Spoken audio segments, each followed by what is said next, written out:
মরলে না কেন তোরা ভাবেরি মরা। আগে হিংসার দেশটা ছাড়ো, কামড়ি কুমারো, মরার আগে মরো ভাইরে তোরা। তুই এসে মন্ডলে ঘুমাইয়া রইলে, কামিনীর কাম সাগরে ডুবাইলে ধরা। আমাদের সমাজে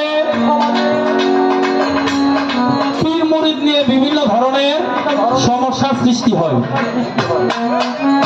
একজন মানুষ ভালো কর্ম করে, নামাজ পড়ে, রোজা রাখে, সত্য কথা বলে, এরপরে আবার পীর ধরতে হবে কেন?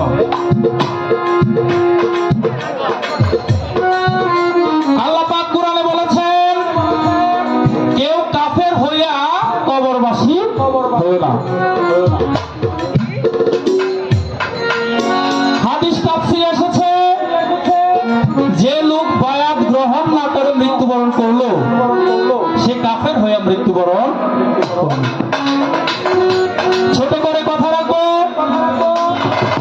গুরুর কাছে আসতে হবে, গুরুর কাছে বায়াত গ্রহণ করতে হবে। তাহলে গুরুর কাছে আসতে হলে কিছু নিয়ে তো আসতে হবে। 18 চিজে একটা মানুষ তৈরি হয়, এর মধ্যে বাবার 4, মায়ের 4, আর 10 হচ্ছে স্রষ্টা। এই 18 শেষ। স্রষ্টার 4 স্রষ্টাকে দিয়ে দিলেন, মায়ের 4 মায়েকে দিয়ে দিলেন, বাবার 4 বাবাকে দিয়ে দিলেন। আপনি কি নিয়ে গুরুর দরবারে আসলেন? ছোট করে আপনার কাছে একটা জিজ্ঞাসা থাকলো, তারপরে বোঝা যাবে আজকে শিষ্যের ভূমিকায় সুমি পাবিল গান করতে পারবে কি পারবে না। মনরে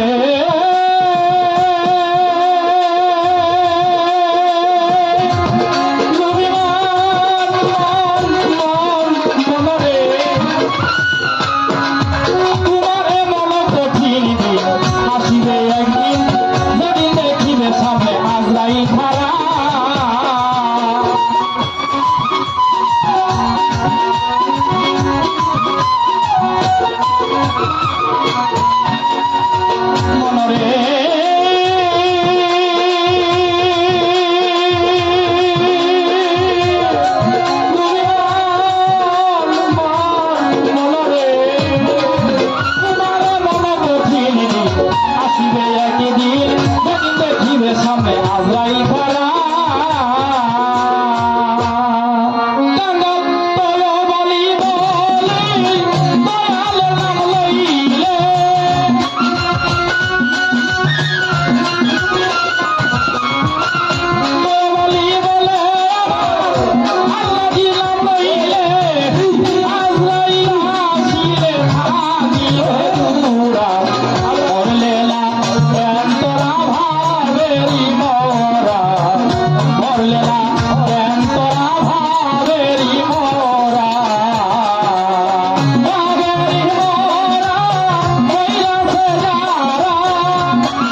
গানের ভিতর দিয়ে অনেকে অনেকগুলো টাকা দিলেন, সকলের প্রতি সালাম রাখি।